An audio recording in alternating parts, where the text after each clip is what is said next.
Good morning, everybody out there in Blabland. This is Brian Wallace, founder and CEO of NowSourcing, bringing you the Weekly Wisdom Blab live stream.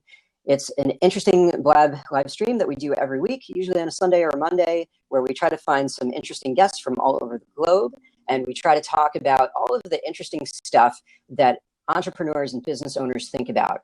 And we like to pinpoint some of the harder things. Everybody loves to glorify the entrepreneur. It's cool to be an entrepreneur, even if you aren't one this day and age. And that's all fine and good. But instead of just another bunch of talking heads talking about the basics, talking about stuff that everybody knows, we like to look at the dark side of it. I always like to bring up in every stream, there's a fabulous article on Inc.com talking about the psychological battles of the entrepreneur, where everybody looks, entrepreneurship is akin to riding a lion, right? So from the outside, all of you are looking at this like, wow, look at that guy, he's riding a lion. Ooh, that's amazing. But, you know, us, the entrepreneurs, we're kind of like in this fetal position saying, holy crap, I'm on a lion and it's going to kill me and it's going to eat me. And how did I even get here? So we try to talk about some of the stuff that isn't so glamorous, right? We're talking about the daily grind. We're talking about, you know, starving to death. We're talking about doing it from nothing in your basement on like a door with cinder blocks and you don't even have a desk and all of that. And something that we haven't talked about, but we should talk about this more, is sales. Sales is the lifeblood of any organization. If you don't think so, you need some psychological counseling, my friend. Let me tell you, you need cash flow for your organization, plain and simple. So people don't like talking about sales. They think it's uncomfortable. They think that you're this hair slicked back used car salesman, high pressure level crap. And that's not what sales is. A proper salesperson knows their product. They know how to explain it to people, and they're helping you make good choices. So it's not a crappy kind of profession. It's a very important one, and it is critical in any kind of entrepreneurial venture, whether you're 6 months old or 100 years old as an organization. So we're joined by Dan Streeter here today. He's got a fabulous book called Old School with New Tools. And Dan and I have been chatting about this for weeks and a few months now. He and his co-author have a fantastic concept and a wonderful book, because not only should sales be the lifeblood of your organization, depending on how old you are and how you see the world, chances are you're missing out on all of the really good stuff that make you go from being a mediocre salesperson, not just to a good one, but to like, you know, like off the screen props level of really pushing things forward. Because people are either old school, where they travel to the client and they press the flesh and they give the old school kind of presentation and it's all about relationships and all that's fine and good. But guess what? It's also 2016 and we've got all these tools like B2B marketing automation and eye tracking and all sorts of analytics that you can use. So you have, again, not to typecast people, but I'd say you generally have the older crowd that doesn't want to rely on technology, and you have the newer crowd that does. And a lot of times people don't see the value on the other side of the fence, and that's just stupid, right? So again, just to go back to what I'm saying, entrepreneurs, business owners, businesses that are just starting out, that are further along, you absolutely have to have sales in your organization. So I like to tell entrepreneurs, if you yourself are not good at sales, you better find yourself a good partner or retain somebody in sales, or you're going to die. Nobody cares about your concept. Your concept is great, but you're going to run out of money. You're going to run out of burn rate. I don't care if you got, you know, 10 grand to start the business from friends and family, or $20 million that you just convinced some VCs. If you can't sell that, $20 million VC round A is not winning the lottery, folks. You got to pay that thing back, and they're expecting a return on their investment. So with my long-winded beginning, I turn this over to Dan Streeter. Dan, how are you doing this morning? What do you think about all this? I'm doing really well, and I think that you're exactly right. Is that Zig Ziglar, I think, once said that, you know, until a sale happens, it's all just a conversation. And ultimately, it's whether it's an online conversation or whether it's a face-to-face conversation, that rule still, or that quote still holds true. And I think that that is selling, or the word sell, has become sort of this four-letter word that we don't necessarily want to be able to say, you know, that I'm a salesperson. Well, but the truth is sales is really the lifeblood of the organization. And you are selling 24 hours a day, 7 days a week, 365 days a year, regardless whether you know it or not. You are building trust or losing trust at every single moment of the day. And when ultimately we know that people buy from people they like and they trust. And that doesn't matter whether it's face-to-face or whether that's in an online environment, that role or that rule still holds true. Yep.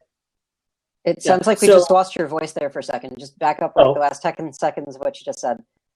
Gotcha. So ultimately, people buy from people they like and trust. And whether that's in a face-to-face environment or whether that's in an online environment, ultimately it's about the conversation that's got to continue. But every single moment of the day, we are either gaining that trust or we are losing that trust, whether that's in an online environment or whether that's in a face-to-face environment.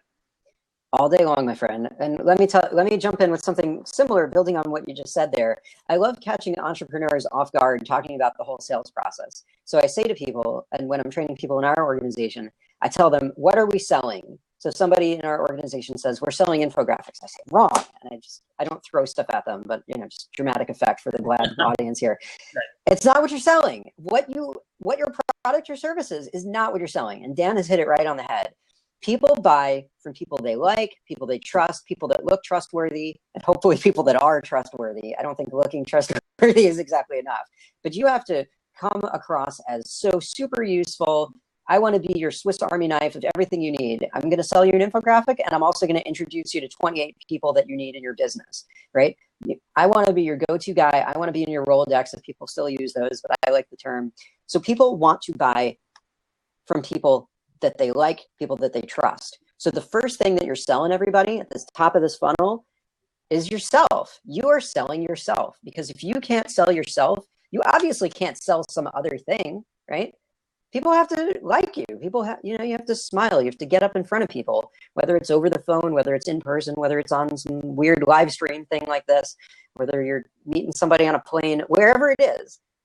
So that's the first thing you're selling. And interestingly, the second thing you're selling still isn't the product or service. And people say, what are you talking about? I already made a good impression. So what's the problem? Let me sell my thing. Say, no, nobody cares about what you're selling. They care about the results. They care about what the product or service's benefit is for their organization. So when I sell an infographic, I'm selling me. I'm selling all the hard work that I put in, that my team, blood, sweat, and tears, that we've been doing this the last 10 and a half years, and we've been just pounding it, trying so hard to do things for people. And then, do I sell an infographic after that? Of course not. Who cares? That's just a pretty picture with pixels and stuff. You want press. You want, to get funded. You want to get leads and sales and whatever your goals are. So it's our job to match that up with what you're trying to do. So that's absolutely essential, guys. Selling yourself and selling what your product does. And then finally, you can get around to selling the product's benefits. So right. I'm sure you'd agree, Dan. Yeah. Yeah, I totally agree with you on that. And I think that one other context of that is that whenever we go into the customer, of course, we're taught in that consultative selling piece to be able to figure out what the pain and what the gain is. But I think that there's something greater that goes along with that there's the what's wrong, and then there's the what's really wrong. And that 90% of what we typically get from a customer is what's wrong, what's the surface stuff that's really going on there. But it really is figuring out a way to be able to get to the what's really wrong that's going to allow you to be able to actually make that happen. We have a questioning system, not so much a system, but a questioning rule that we try to follow that basically says we never ask the customer why. And the reason for that is because we can always get to that why question without ever asking the question why, because we can do it with what and why, or what and how and when, and all of those other questions that allow us to be able to get to that point. But whenever you ask that question why, immediately then the customer then gets on the defensive. And it's rightfully so, because if I went out there and I said, hey, why'd you make that decision? Why'd you handle your kids that way? Why'd you choose to be able to immediately, I'm like, oh my gosh. My ability to be able to handle that question is totally thrown out the window because it becomes emotional rather than becoming factual. Absolutely. And of course, that doesn't lead us to a point of really any sort of commonality, and that's really what we're looking for, is to be able to build rapport rather than distancing ourselves from each other. 100%, man. I totally hear you. And just saying a quick welcome out there. Thanks for joining, Donald, and thank you so much for joining, John. appreciate you guys tuning in today. Hope we can make it really interesting and beneficial in a nice, short, compressed time. So it's interesting, Dan. So I agree with you on the trying to figure out what's wrong. Definitely don't put people on the defensive, because it sounds like you're punishing them. Oh, why would you make this decision? What are you, stupid? Like, you wouldn't say that to anybody, right? So why on earth would you bring that up? Of course. But I'm interested in that. So let's talk about the what's wrong, because you can always say, hey, you're currently using X for your widgets, and what's wrong, we can figure that out. But how do you get at the what's really wrong? That's really interesting to me. So the what's really wrong really comes down to the bottom line of it, the fear-based piece. Normally, when we take a look at, most people are trying to be able to avoid some sort of pain that they're going through. Right. And so what we're trying to be able to get to that bottom line of is what is the underlying premise? So what is the actual fear that's happening there that we're going to figure out a way to be able to alleviate from you? Or in your case, what is the ultimate gain that we're trying to be able to get after? And sometimes it has to do with business goals, but sometimes it has to do with something dramatically different. Sometimes it has to do with a family decision. So as an example, if I'm a real estate agent and I'm trying to be able to sell or trying to be able to get a client to come on with me, most oftentimes I think that the only decision maker is sitting right in front of me.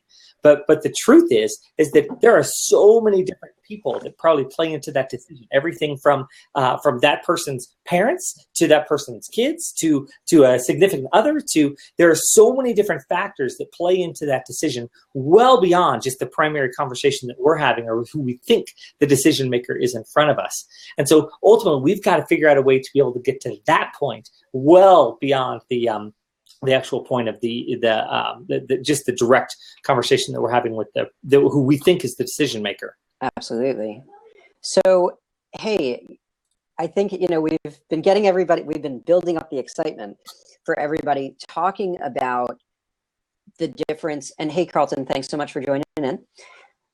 We've been building up the excitement, talking about, so, right now we've been talking about some of the basic sales principles, but I think what you and your co-author have been bringing to the world is something, it's almost like it's not really new, but you've figured out a way to tell it that it's not usually told together. So there's plenty of books and plenty of seminars and plenty of training and methods and schools of thought that talk about the old school, right? And there's plenty of the same, taught in online webinars, whatever, on all the new tools. So what made you guys want to go out and write this? What was the inspiration behind it? How do you find that this works out there? And I believe you have a whole the 5% principle, right? So I think it's great if we can dive you're into exactly that right. So basically what we know is Sure. So basically, what we know is that sales is really about the mastery of the small things that allow us to be able to what we call get the extra 5% to break through the board. The book has a basic martial arts theme to it. It's not martial artsy or anything along those lines, but it talks about the principle of the fact that when the difference between going to the board and through the board is basically 5% difference, but the result is 180 degrees different. And so what we want to be able to do is master those small details. And the way that we describe the basic formula of people buy from people they like and trust is through a model that we call CUT. Basically works like this. We have communication plus urgency equals trust. And that is the fundamental formula that works no matter where you are, no matter from the time that we were nomads to the time of today.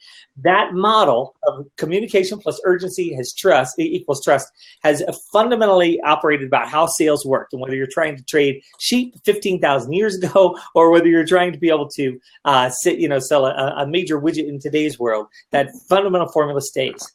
What's different though is that now we have these 21st century tools that allow us to amplify our communication, allow us to accelerate our sense of urgency, and ultimately allow us to be able to activate trust so much more rapidly than we could have ever done in the past. And we can do it in a much more global way than we could have ever done in the past. And so fundamentally now, we can now break through the board, create the sale, so much more rapidly than we could have ever done prior to the internet age. And so because of that, now we also, though, have the ability to destroy a business in 140 characters or less. And we have seen that over and over and over again in the political realm, in the celebrity realm, wherever. And so our job, though, is to be able to help salespeople along the way to be able to say, here are all of these tools that are going to allow you to be able to amplify your communication, accelerate your sense of urgency, and then ultimately activate a sense of trust in your clients and be able to allow them to be able to buy from you. Because that's basically what we talked about at the beginning, is that people are buying from you versus buying the product, because they can get that product more than likely anywhere around the world now. And so they're out there trying to be able to figure out, is this person trustworthy? Are they credible? Are they an expert? Well in advance of actually buying the product. And that's another component that we could talk about, is that now where does your first impression come from? Because it's not in that face-to-face environment anymore. I'm getting a little bit of an echo now. I'm getting a little bit of an echo now. Okay. Let's see. Okay. I'm still hearing myself a bit, but that's okay. I hear myself talk a lot, so I'm not too bothered. So let me dive onto the new school side for a second, if you will. So you made an illusion, more than an illusion. You said that companies can be built or destroyed in 140 characters. So I assume we're talking about Twitter here. So let's dive into this for a second. Exactly so right. Absolutely right. Anybody can buy whatever they want from pretty much anywhere in the world now. The way the global economy marches on, you've got to be crazy to think you're the only one that can do X. It's just not realistic. So like you said, you can build or destroy something in 140 characters. Yet I feel like there's so many businesses, so many salespeople that don't project a good enough image online. And I see it all the time. And it shocks me when, like, why in this day and age would you not have an active Twitter account, make it look really good, always give all sorts of advice and links and polls and pictures and video. You can live stream on there too with Periscope. You can do videos with Vine. There's all sorts of things you can do on the Twitter platform. There's all sorts of things you can do on Facebook too. Looks like we're having a little bit of internet signal issues here. Hopefully everybody's coming in okay. Dan, can you still hear me okay? I'm still hearing you okay. Yep, you're bumping in a little bit in and out, but I still got you. So, yeah, not everybody always feels that way about Facebook, for instance, which I understand. Maybe they think it's a little more personal, but still they should have a Facebook page for their business. And the one that always kills me is LinkedIn. When I meet a salesperson that has not updated their LinkedIn in their last 2 jobs and all of that, it's laughable, right? Because like you said, before people meet you, they meet you online. So if I'm going to have coffee, if I'm going to have a sales appointment, somebody that's trying to sell me something, you got to bet your life that I'm checking them out unless I'm super, super busy. I'm doing something to check them out. So I have a couple of apps that look at my calendar, look who I'm meeting with, and they see what I have in common with them. It says the news on them and their company. There's a great one called Charlie app. There's another great one called SalesWise. These are great tools for that kind of stuff, folks. So you've got to have all this stuff on point 100% before you meet anybody. And I talk to a lot of people privately about this. I'm not going to call out any names to make them feel uncomfortable. But the fact of the matter remains, you have to have an incredible professional persona on there. And not just BS stuff, but actual things, actual accomplishments. And Hillary has a point here. Let's see what she says here. Meeting people online has accelerated my company's financial growth. Why? Because we are reducing client touch points dramatically. Right. Absolutely. And Dan, I'm sure you can tell me off the top of your head how many people, how many touch points it is from the first time to make a sale. I've heard different numbers on that. What number have you heard out there? Like, what's a good number for people? And I'm sure it varies by what kind of product or service, but what would you say is like an average amount of people that you touch before you make a sale? Oh gosh, the average number of people you touch before you make a sale? I guess it all depends upon the industry. Right, but I mean, maybe just a ballpark to the crew out there. Would you say that there is like a good rule of thumb number of touch points that you make with an organization before a sale? Oh gosh, my guess is probably around 7, based on what I know. of the, of kind of the Right. sales process, if you will, especially in today's day. The way that you build credibility over the course of time is at least 7 times you're gonna make contact with them. And by the way, that is not coming through cold Right. calls. That's coming from outside environments where they're coming in and they're actually connecting with you, typically via social media of some kind. They're connecting with you via email of some kind. And so that's the other important piece there, that just as what you described, our first impression, prior to the 21st century, our first impression would be going out, pressing the flesh, looking in the eye, and meeting people, which is great, right? So that's how it used to be. Well, now my first impression of you comes well in advance. It comes most of my interactions now. My first impressions come via email. And so all of a sudden I'm getting an introduction, well over 3/4 of my introductions now come via email. So I all of a sudden get that connection. What's the first thing I do with that? I go and I take that and I type them into LinkedIn. I'm like, who is this person? So then I take a look at their online resume and then I Google them and I find out a little bit more about them. I see if there's anything in media about them. And all of a sudden now I can figure out a rapport that I can build right away, because you know what? You and I have 4 or 5 friends that are in common. So then that gives us a chance to be able to build upon that. We have a similar blogging piece, or we have a similar SlideShare piece. And so now all of a sudden I have so much more context to be able to build a relationship with you. And so now that relationship is so much more rapid, because gosh, I know that whether you're credible or not pretty much right away. And it's such a neat tool to be able to use. And I think that people are not using it nearly enough to really be able to create that great first impression, or what we call amplify our communication. Because that's what it really allows us to do. Because now all of a sudden I have a 24/7 digital billboard that is out there for everybody to see. And so when you go out there and you've got a pretty bad profile, or you've got 2 profiles, or you've got that sort of thing, man, it just kills your credibility and before you even walk in the door. Absolutely, man. It's ridiculous. I've done some sales training inside our organization, and Dan, I'm telling you, if you were a fly on the wall, you would love the kind of stuff that I do there. So I do all sorts of like social media forensics. So when I say stuff like that, people think that I work for the FBI. I'm not. I'm private industry, guys. But there's so much stuff you can find out about people. One of the things that I love to look at that people often overlook is I can figure out when you're going to be online. I can figure out your daily routine just by studying you. This isn't to freak people out or anything. This is just some good advice for you guys. So let's say the person is an active Twitter user. Most people are creatures of habit. They're going to tweet at specific times on specific days. So I know if somebody's on vacation or not before I even send them an email and get the stupid out of office. Because if they tweeted 2 minutes ago, right, that means they're at the computer, right? And if they're tweeting pictures of their vacation, I'm not going to send them an email, right? And I can note all of these things in my CRM. Sure. There's plenty of CRM systems that are hooked into social. There's so much information that you guys are just missing. I know every hobby. I know their birthday. I know their kids. I mean, this isn't like a ransom play. Again, guys, we're using this for the powers of good. We're using this information to figure out how we can intersect into this person's business life to try to help them in the best way possible. So again, right, we are doing this from a place of good, I assure you. And thank you for the props out there, Dan. So it's so important, so important to know who you're talking to and know the context, because, you know, that person is selling themselves too, right? You're not selling to an organization, you're selling to a person. There's a great thing. So there's a lot of people, just slightly changing the subject, but I think it fits real well.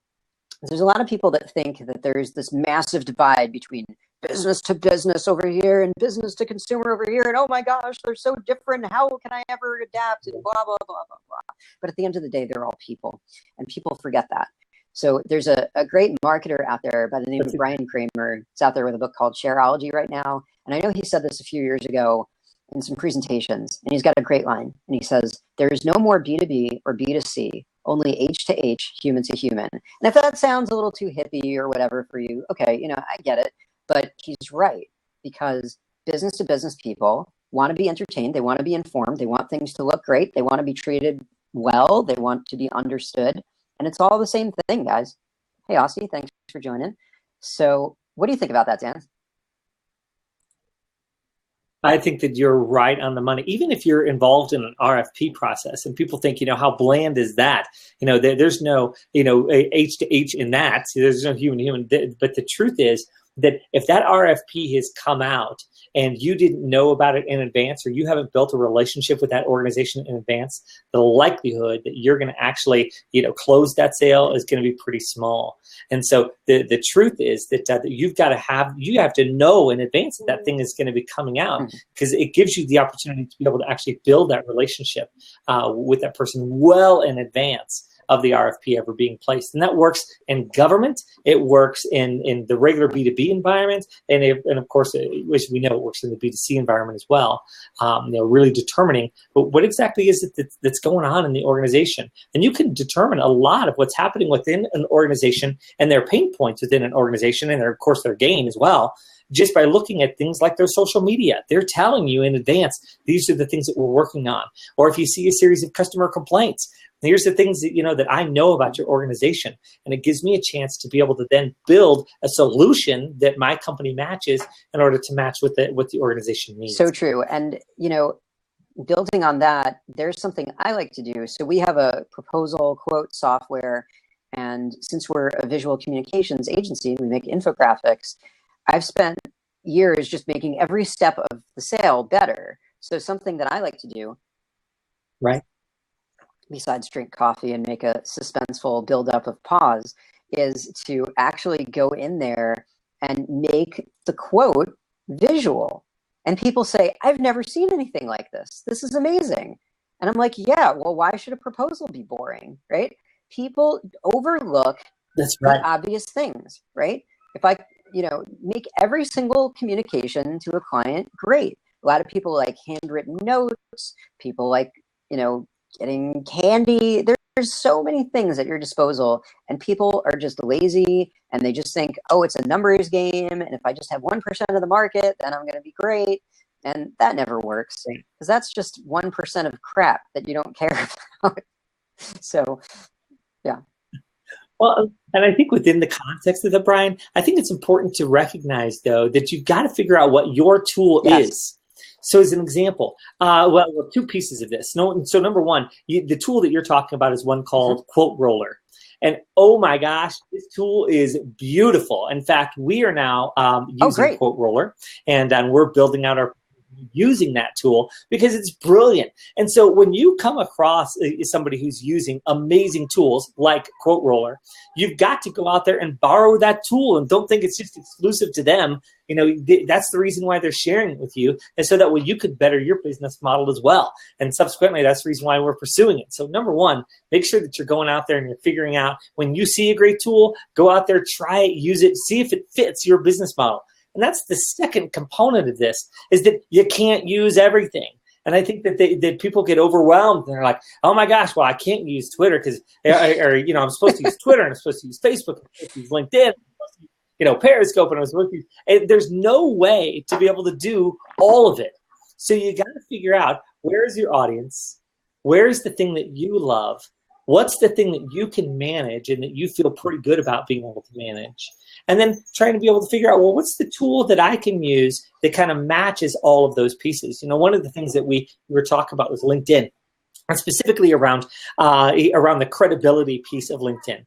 Well, there are 400 million people on LinkedIn. 170 million of those are Americans. And yet only 1 million of those people are actually going out there and producing content. So that means 1 out of 400 people that are on LinkedIn are actually publishing some sort of content on LinkedIn. Let's think about that for just a second. I have to cover my eyes just hearing that. Yeah. It's insane. Yeah. So if you go out there and you produce a slide share, or you produce an article that you could put onto LinkedIn Pulse, just producing one article totally separates you away from the entire bunch of other salespeople who are out there trying to be able to sell their wares around the world. So my point is that LinkedIn has made it so easy now for you to be able to demonstrate your expertise. And the thing is that you are expert at something. you are definitely expert at something. And it doesn't matter whether it's it would certainly be great if it was business related. And, if you're a real estate agent and you're going out there and you know about a certain type of property or a certain type of sale or a certain type of neighborhood, but you're becoming and demonstrating that expertise that then allows for the customer to be able to say, gosh, this person is the one that I would choose over others because they have such a tremendous presence in their specific arena. Absolutely. And, for everybody who is not taking this advice, watch this show over and over again. We're dropping all sorts of great tips on tools and software and tactics. And tactics is an ugly word. Well done strategies that will produce for you. And I know what you're thinking. If you're like old school sales, why should I join LinkedIn? Oh, it's just content, blah, blah, blah. It's not true, guys. I post to LinkedIn Pulse. It varies just kind of based on how my week is going. I try to do it at least once a week, maybe a few times a week. Maybe if I'm having just like a whole bunch of thoughts, maybe I'll do it 4 or 5 times a week. And I tell you, every single time without fail, somebody likes it, somebody shares it, somebody comments it. And a lot of times it's multiple people. Now, I've been on LinkedIn a long time, guys, and I have thousands of people that follow me. So maybe I have a little bit of an advantage or whatever, and I know how to use LinkedIn very well. But sometimes you can actually have a post not just showing your sales expertise, but some of these things go pretty super viral. I've had posts that go in probably 5,000-6,000 people viewing it. So you can really blow things out of the water on a regular basis once you really figure out what to do. And RJ, thank you so much for putting out your LinkedIn link. Dan, throw yours in there too. I was just encouraging the audience while you were going to write in their LinkedIn profile, since we're talking about LinkedIn and we're all interested in sales here and really moving things forward. RJ has actually put out one of his articles on there, and I will star that and be sure to check that out later. Thank you so much.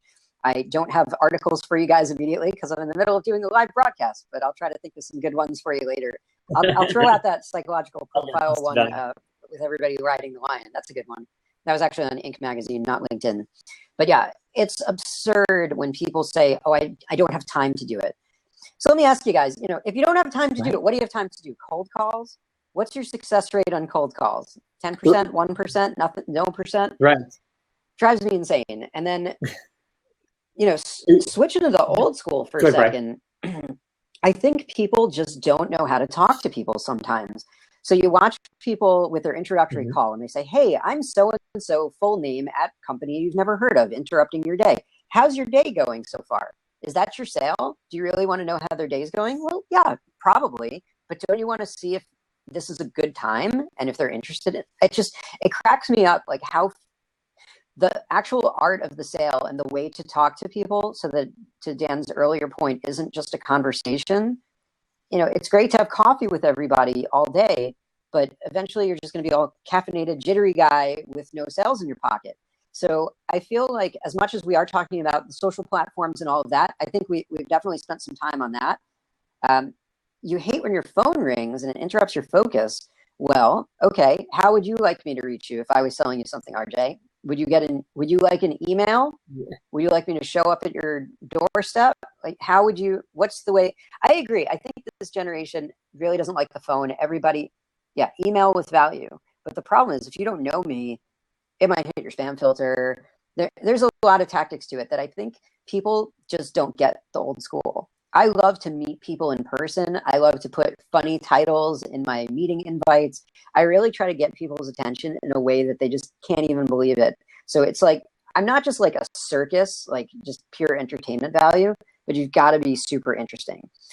That's interesting. So you get an email, then you do Google to validate. Okay, and Mohammed jumps in and says, in person, how can you reach a customer in China?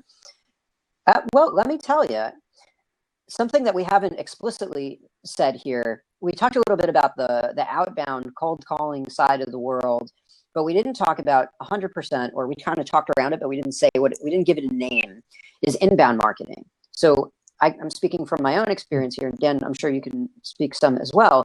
Inbound marketing is phenomenal. So everything that we're building up to here, everything that we're talking about, everything that we're boosting everything up, in getting in the news and writing articles on LinkedIn and doing all sorts of social content and giving trade shows and webinars and doing all these different kinds of things. And thank you for joining, Sabrina. So doing all that stuff creates a bit of an inbound marketing funnel where instead of you cold calling people and having very little success, if any at all, the inbound comes to you. This is a pencil. It's coming to me. So let's think about the power of that. When somebody is primed to love what I do enough to reach out to me and say, wow, Brian, I love what you do, these infographics. I saw this one. It's amazing, blah, blah, blah, blah, blah. And I say, yeah, I know. You know, everyone calls me about this all the time. And big companies like Fortune 500s. So how do you get China to notice you? Do content that talks about China, and eventually somebody will talk to you. I think that's a much better way of using the funnel. I really hate the cold call. I know maybe it's like, maybe I'm being too hard on that part of the industry. Maybe that's old school. But so let's see, Muhammad has replied. I think it's about being a global business. This is true. I thought you were just saying meeting face to face. Sure. So let me address that quick. And I want to turn it over to Dan. I want to talk about the old school and meeting people. So you're pretty much always going to have a higher closing percentage. I don't like the word closing because closing implies this is the end of the relationship. I've read and talked that really you can say that you're winning the deal, and that sounds a lot less negative. I'm sure you'd agree, Dan. So with that, to win the deal, to have a good winning percentage, you're gonna get a better result meeting people because they can see you and they can hear how excited you are, and you can shake their hand and pat them on the shoulder and talk about things and bring them to lunch and bring them to dinner and bring them to drinks, or don't drink a lot, drink coffee instead. Doing all these things and going to their office or having them come to yours, it's so much better. Can I fly to China to sell an infographic? No, I don't have all day to travel everywhere. Hey, Nin, thanks for joining. So that's always going to be great. And I think that's the power of the old school. That's the power that, you know, Blab's great and we're looking at each other and you can hear how excited I am and I'm raising my voice and look at my vocal intonation and I'm bouncing around and I'm drinking coffee, perhaps too much coffee. This is only coffee. I don't put other stuff in it, just to tell you. This isn't like laced with alcohol. I'm naturally calibrated, folks. So, but really though, thanks, glad you like that. So it's so important to be as close to human as you can get in any sales interaction. So if you can get a meeting over a phone call, take the meeting. If you can be on video as opposed to email, take the video. If you can only do email instead of direct mail piece, do the email. Anything you can do to put your unique signature on the situation is phenomenal. And that's where the old school is always going to dominate the new school. I don't care what kind of hologram and all that. You look at Blab, we were screwing around and trying to get all the technology working and all that. When you walk into a coffee shop, you don't have to worry about the coffee shop crashing, right? You walk into the coffee shop, you order the coffee and you sit down. You don't have to reboot the coffee shop. I'm not to sound like a Luddite old guy curmudgeon, but I mean, it's really nice to meet people. If you don't like meeting people, don't do sales. Have the other guy do it in your organization, right? So, okay, sorry to go all over the place with that. Just had a whole stream of consciousness on that piece. I'm glad you agree. Dan, what were your thoughts on that whole old school interaction win in the day? So the old school interaction piece, one of the pieces certainly is going to be in the rapport building piece. But I think that when salespeople leave sales on the table, ultimately it's a problem because of this. They leave the conversation with an if-then equation. They say, if you ever need me, then look me up. What I love about what you do, Brian, it's so brilliant, and I don't even know that you realize that you do this, but every time that we have spoken, it's always been a now-that equation. And so instead of saying, hey, if you ever need me, then look me up, instead it's, now that you have this information, what are you going to do with it? What's the next step? And all of a sudden now it changes the context of the conversation entirely, rather than putting it basically on basically as a passive way. Now all of a sudden it's an active way that we can actually get to the point of winning the sale, because it continues the conversation about, now that Well, who else needs to know? Are you the primary decision maker, or is it somebody else who's going to be the decision maker? Now that you have this information, when's going to be the time that timetable that it might occur in respect to the decision making? And so it continues the conversation rather than creating an end. Because I don't know about you, but I'm pretty busy, as you can see behind me. I have a family, and so I want to be able to be involved with them and doing stuff with them. And so basically, when we leave that conversation and you use the if then with me, I'm like, yeah, the likelihood is that I'm never going to reach out to you because I've got all these other irons in the fire happening. But if you create kind of that piece, now all of a sudden it creates an action item for me to be able to take on, which is wildly different than an if then equation. So I think that's one of those, small changes that we can use in our conversation that really can lead to really powerful results. Yeah, Dan's got it right on the head, folks. I'm an absolute bulldog when it comes to. Whoop, sorry, I see you're still talking, but I can't hear you, Dan. Dan? Oh, I'm not talking. Oh, okay. I think the video is just catching up. So Dan's exactly right. I'm an absolute bulldog when it comes to sales. I have won deals that I started the conversation a year prior, and people are just like, all right, fine, like now's the time. But I'm not doing it to be annoying. I'm doing it because I truly believe that what we have is phenomenal and it fits with all sorts of kinds of businesses. So if you're going to come to me and you're going to want it, why on earth would I stop trying to do business with you, right? I don't understand these mediocre salespeople. Oh, hey, if you ever need me, here's my contact. And like the conversation just trails off. Who the hell wants to do business with that guy? That guy sucks. He doesn't even believe in himself. So again, you've lost confidence in that person. So you're not going to give him that business. The only time you're going to give him that business is if he's an emergency plumber and there's literal crap flowing out of your toilet. So super urgent businesses don't need persistence in sales. Everybody else does. If you guys are not strong enough to be able to close a deal yourself or win a deal, just give up now or double down. Honestly, if that's the only thing you take away from this broadcast today, you better do it. And I'm going to be on all of you. I'm going to track all of you down, and I'm going to follow up with you if you want me to. You don't want me in your sights. But honestly, guys, yeah, you have to just be super aggressive. Go ahead. I see Mohammed is still online. He mentioned the issue about, how do you contact somebody from China?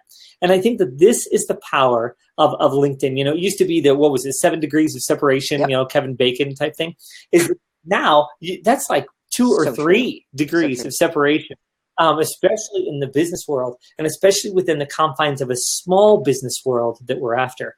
And so if I go onto my LinkedIn profile, although there may not be necessarily somebody that I know immediately that would be connected to somebody there in China, I'm betting that I'm talking only 1 or 2 degrees away of separation.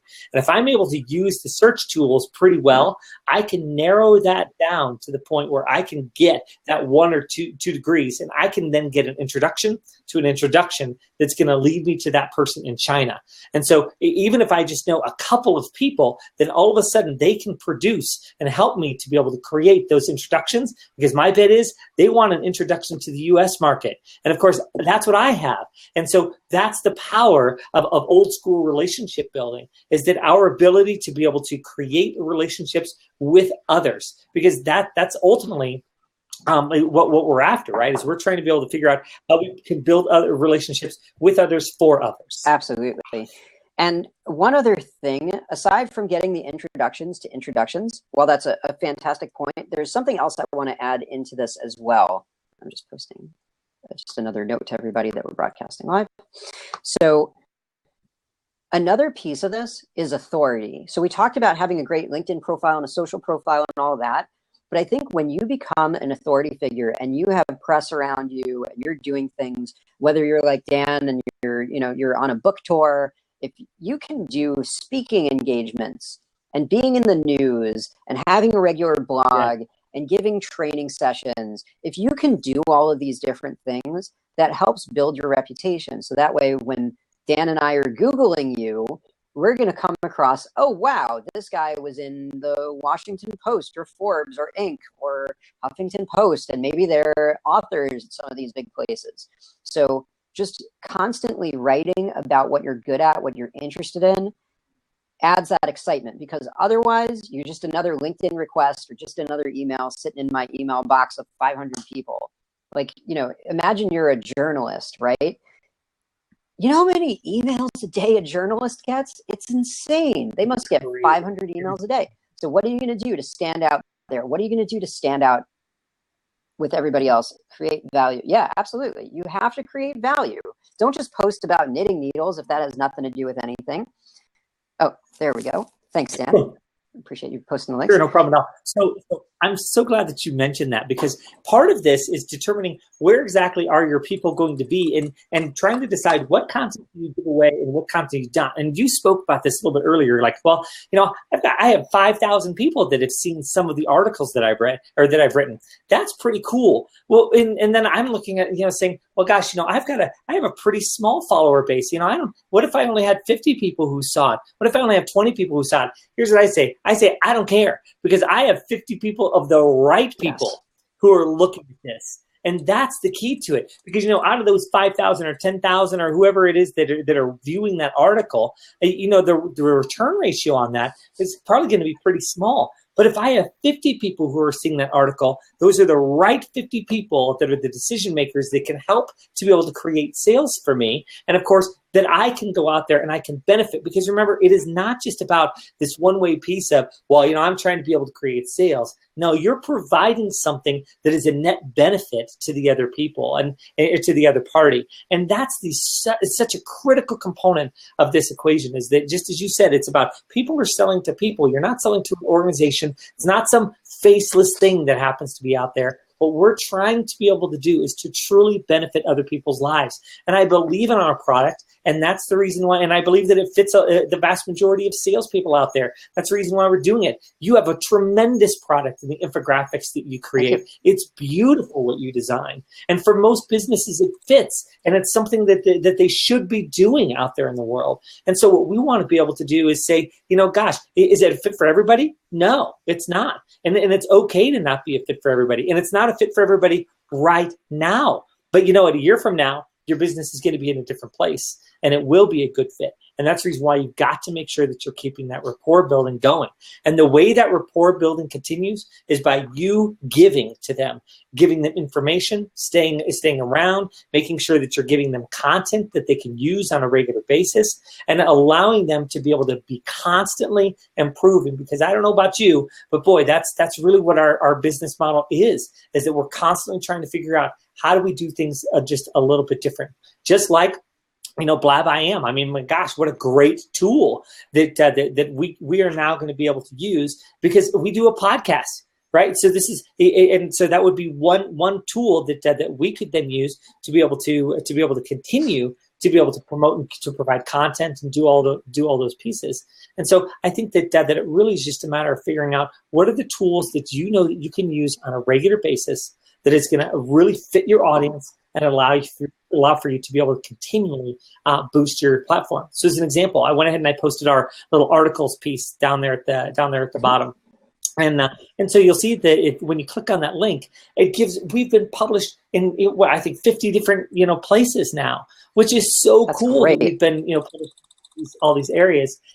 But you won't necessarily see those specific articles on my LinkedIn, because of course you're not allowed to do that, right? If it's published in Inc. magazine, like I said, you're not allowed to be able to use that in your LinkedIn Pulse. So you kind of see that you've got to make sure that you're targeting who exactly your audience is, and making sure that you're figuring out, if I've created this article, where is it best fit? Is it best that I send it off to Inc. magazine and see if they're willing to publish it, or how exactly should I go about that process?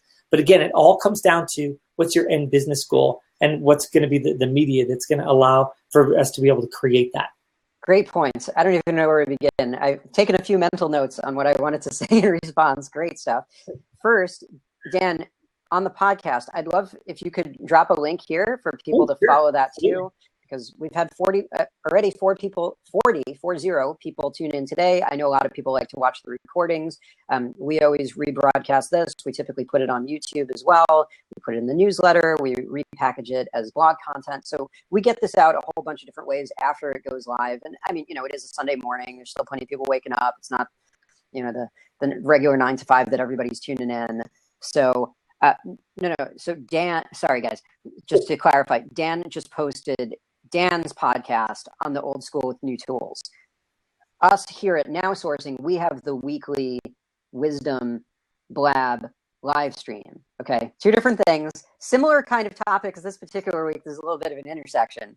So let me also just piggyback on a couple other points too. So when we're talking about media, when we're talking about press, we're talking about what fits where. I think that, again, I'm really big on making incremental progress, making progress every day on just the little things, whether we can make a proposal look a little cooler to people, to polish up anything that we can, to really figure out exactly what our audience thinks, wants, desires, to really make it exciting. So something that I've noticed, something I'm really big on this year, is to become more of a media company. And I've noticed something. So the quality issue, yeah, I'll take 50 diehard people over 5,000 any day of the week. Absolutely, without question. And here's something that I've noticed that's really interesting too.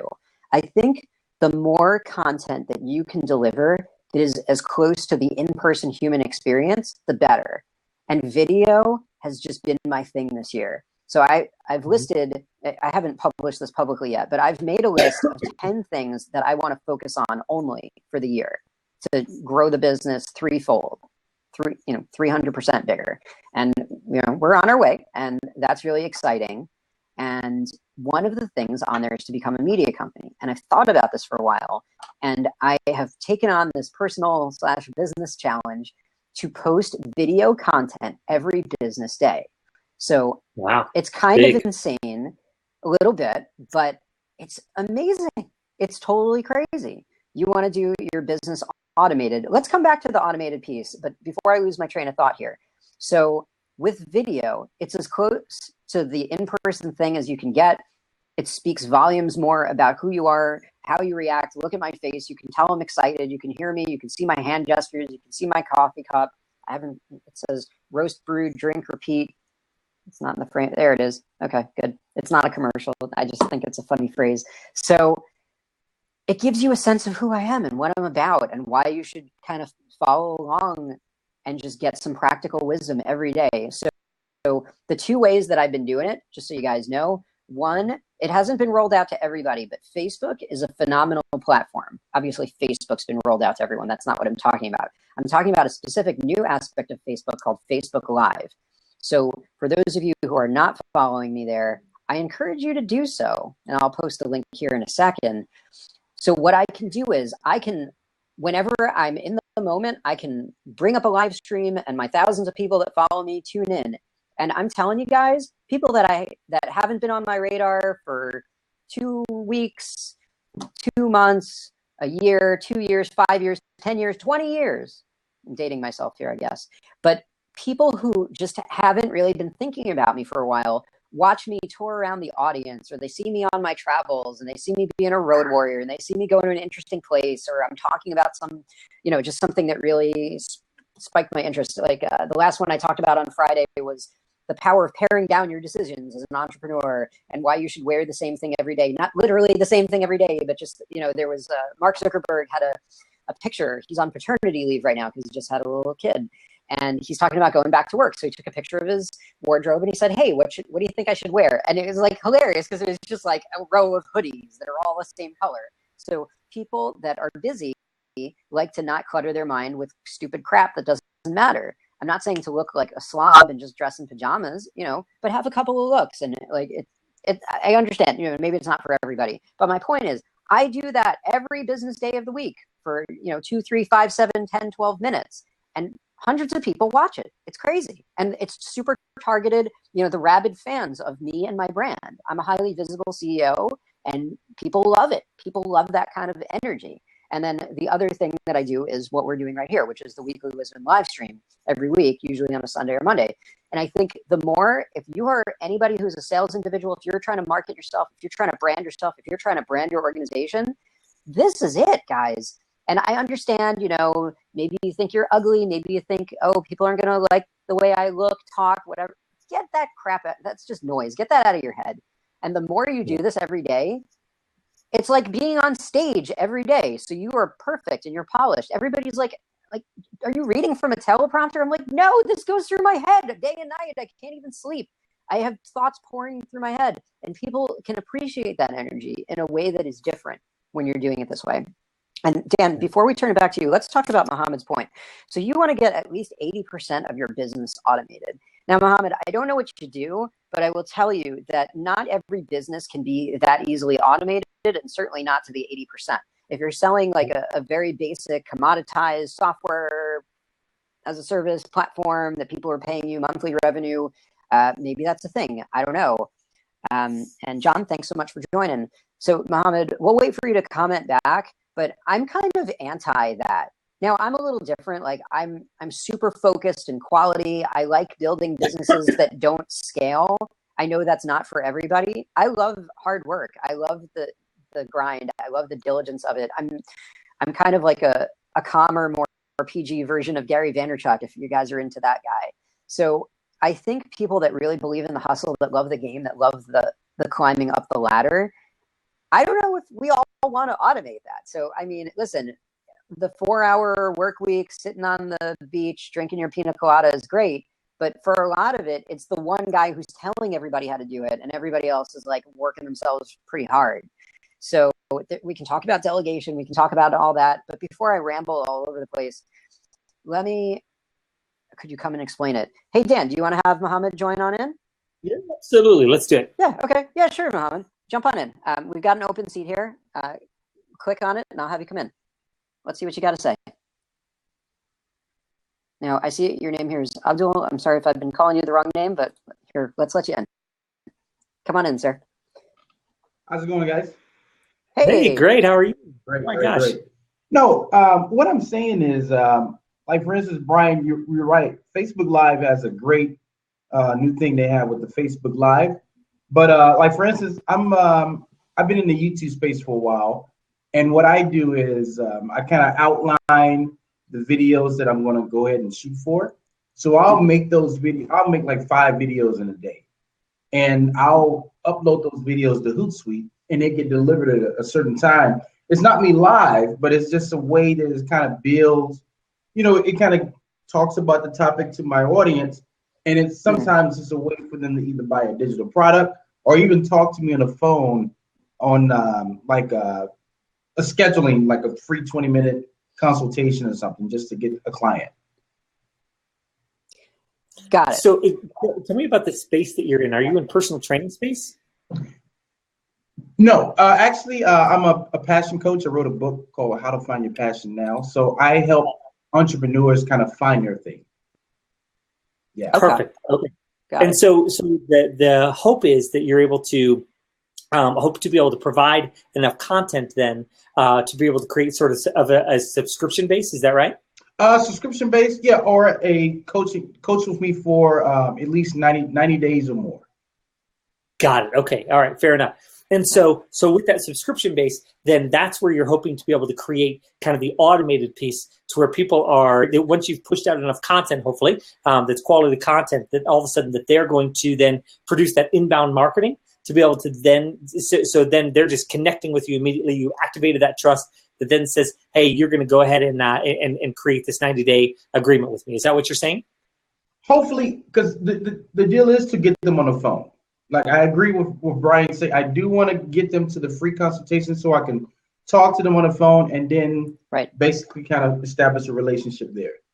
Got it. Okay, so if I can make a recommendation to you, stay away from the phone and instead use Skype as much as you possibly can, or another tool like that, because that's what's going to allow for this. So our relationship now, because it went from text now to face-to-face, oh my gosh. So now all of a sudden I have a much greater rapport with you immediately. And if we're able to do a Skype session versus phone, way different. And this is the next best thing to be able to actually be in the coffee shop with you and shaking your hand. Okay. Right.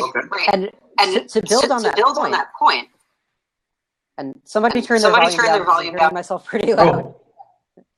Thanks, sir. Now, are we going by Abdul or Muhammad here, sir? Either Abdul. I was in the military, so they call me Muhammad too. That was my last name. So call me Abdul. Okay. Okay, Abdul it is. So, okay. I think picking the name that the person wants to be called is very important. Okay, I appreciate the headphones. That's good. So look at what we did right here. This proves the point, Abdul, right? So you were kind of telling us a little bit about it. And what did you say? You said, can I come in to explain it? Because you're a passion coach, you're well-versed, you're presentable, and we're seeing more of you. We're getting more about who you are, your personality. We're getting more into it by having you come on the air.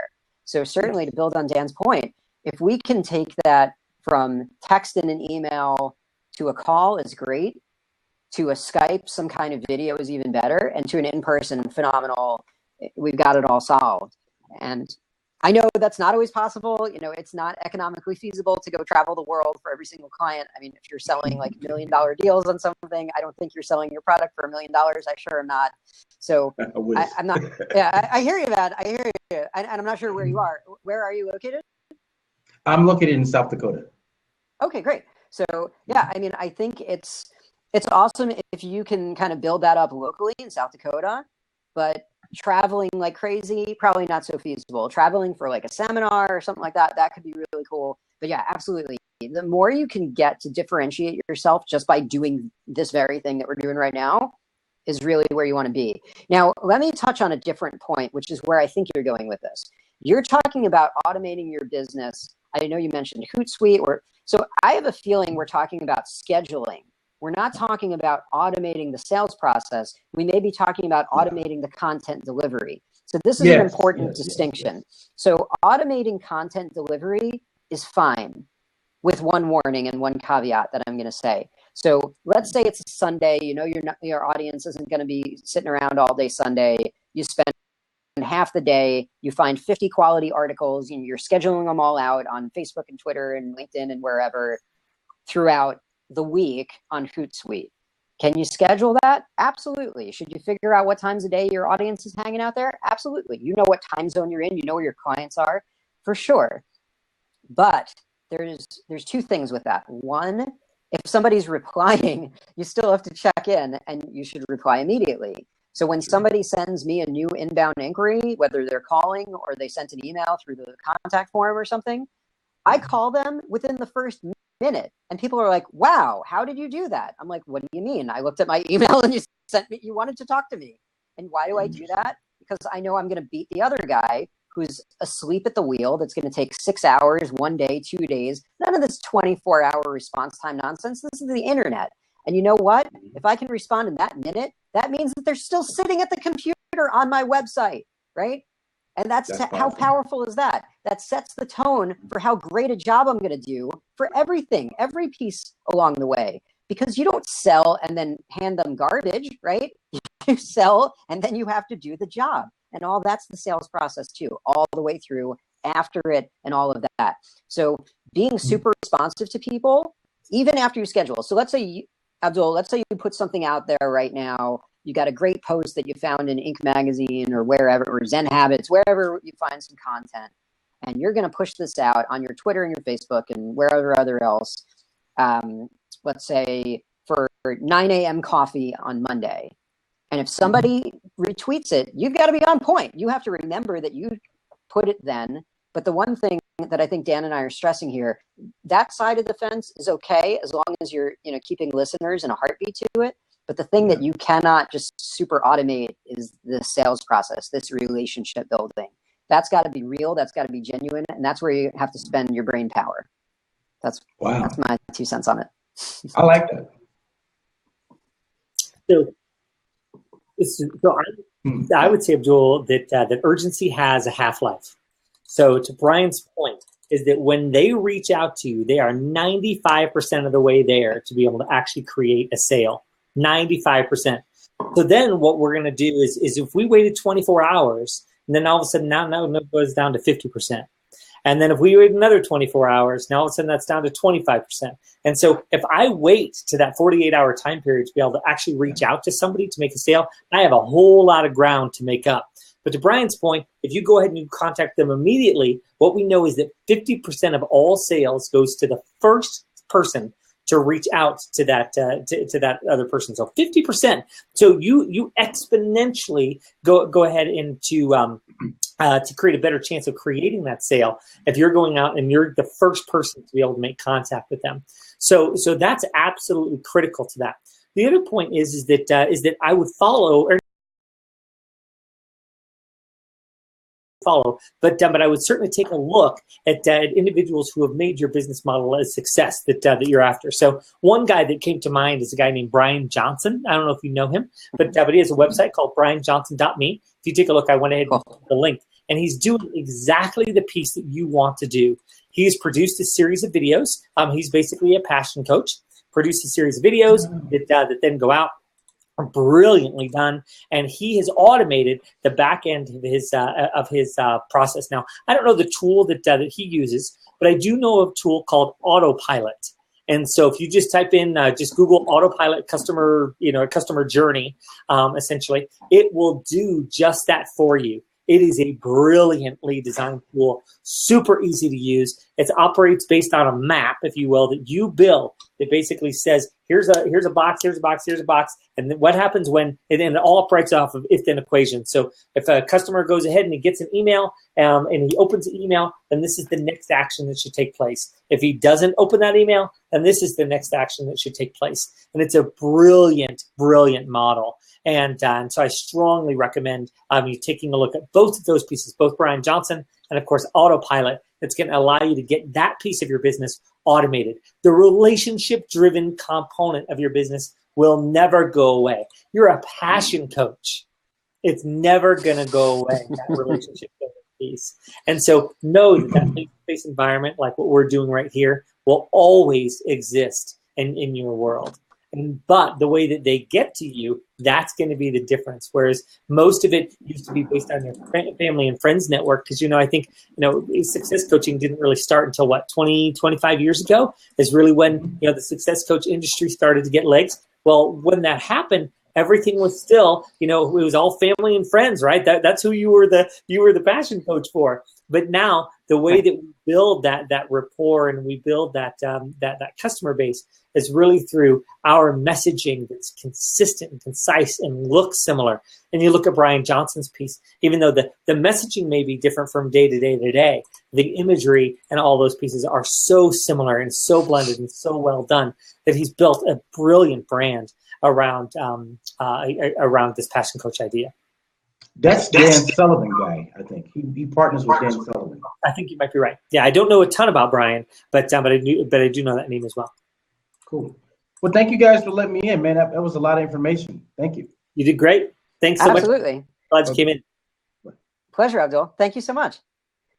All right. Great participation from the audience. We love to see that, guys.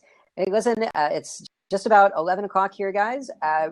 Do you have to get going to another appointment in just a minute? Because I'm an entrepreneur and I have meetings on Sunday, because, hey, why not? So why don't we just wrap this up real quick? Dan, if there's anything that we want to put in as links or just a final word to the audience, just quick recommendations, what would you leave us off as? Well, first off, I'm going to go ahead and give you the oldschoolwithnewtools.com website. We would love it if you come out and take a look. And certainly we would love a chance to be able to interact. We want you to take a look at our articles. We want you to really discover kind of that old school with new tools model. And the one most important thing that I think that we've got to remember, and this goes to especially to Abdul out there, is that it takes both. It is both the old school environment and the new tools environment. And for my boomers out there who are like, oh, who needs a LinkedIn profile?